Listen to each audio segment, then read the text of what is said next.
सेवा करने में ताकत काम आए वो ताकत का महत्व है। अपनी ताकत से किसी को तकलीफ दे वो ताकत का दुरुपयोग हो जाता है।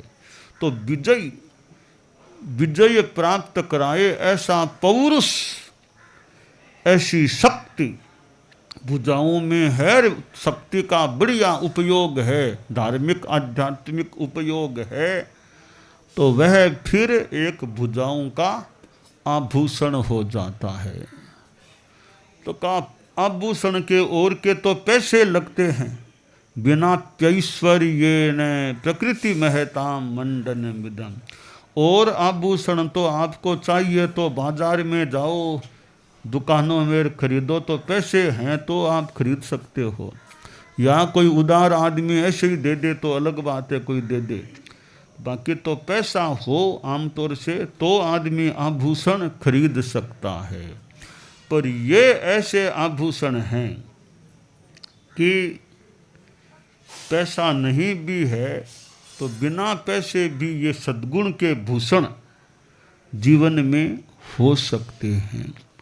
तो यह मानव शरीर हमें प्राप्त है, बहुत महत्वपूर्ण बॉडी शरीर है ये।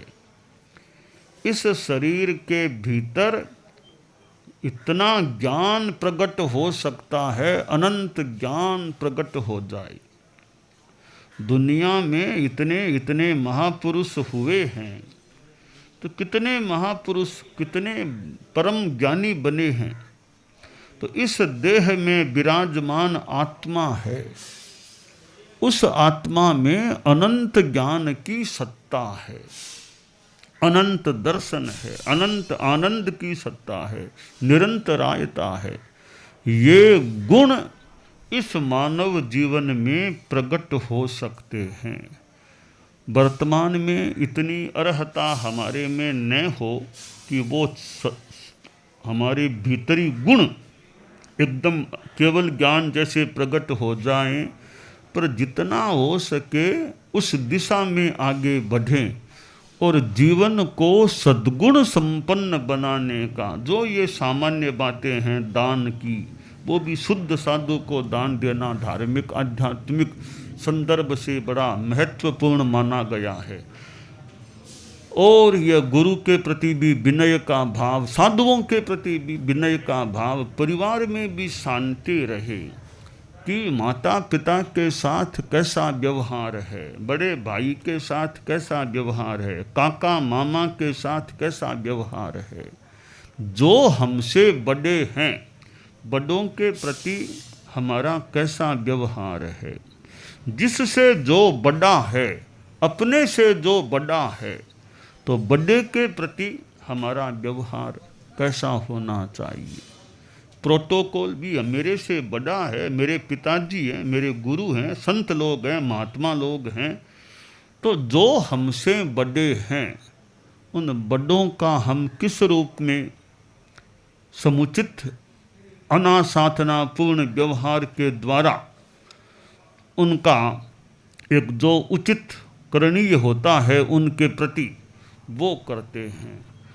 तो यह जो विनय का भाव है कि विद्या संस्थान होते हैं और वहाँ विद्या पढ़ाई जाती है, शिक्षा दी जाती है, तो विद्या आई है तो विद्या के साथ विनय है या नहीं। विद्या विनयेन शोभते, कि विद्या की शोभा विनय से होती है, कि विद्वान बन गए साथ में विनय भी है तो आपकी विद्वत्ता की ज़्यादा शोभा होगी। अरे विद्वान है, घमंड आ गया है, तो घमंड विद्या की शोभा नहीं, भूषण नहीं। तो विद्या के साथ विनय का उपयोग, व्यवहार, योग होना चाहिए। तो ये जो भूषण है, मुँह है हमारा, कि मुँह को हम साफ करते हैं, करने वाले मंजन करते हैं, ब्रश करते हैं, ठीक है, वो एक अपेक्षा उपयोगिता हो सकती है कि मुंह को साफ कर लो, सब कुछ लगा हुआ दाना कुछ सब साफ हो जाए, निकल जाए। तो वह भी एक बात है। कहा मुंह से बोलते क्या हो और मुंह से खाते क्या हो। मुंह से भाषा कैसी बोलते हो यह देखो। भाषा अशिष्ट बोलते हो या सभ्य शिष्ट भाषा बोलते हो, झूठी बातें बोलते हो या यथार्थ बातें कहते हो, मधुर बोलते हो या कड़वा बोलते हो। बोलने बोलने में अंतर पड़ सकता है। एक आदमी की वाणी कितनी मधुर है, शिष्ट है, दूसरे आदमी की वाणी अगर अशिष्ट है और कठोर है तो वाणी वाणी में कितना अंतर है। एक आदमी ईमानदारी पूर्ण बात करता है, दूसरा आदमी छल कपट झूठ बात करता है।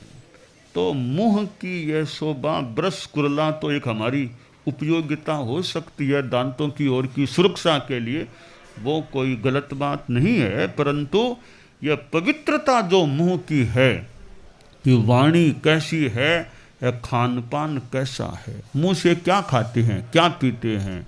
तो मुंह से गुटखा खाते हैं, तंबाकू, गुटखा, बीड़ी, सिगरेट, खैनी, फिर इधर ड्रिंकिंग, ड्रग्स, ये चीज़ें मुंह में जारी है। और भी जो अखाद्य हों, हिंसापूर्ण, ज़्यादा हिंसापूर्ण या चीज़ें हों, ये मुंह में जा रही है।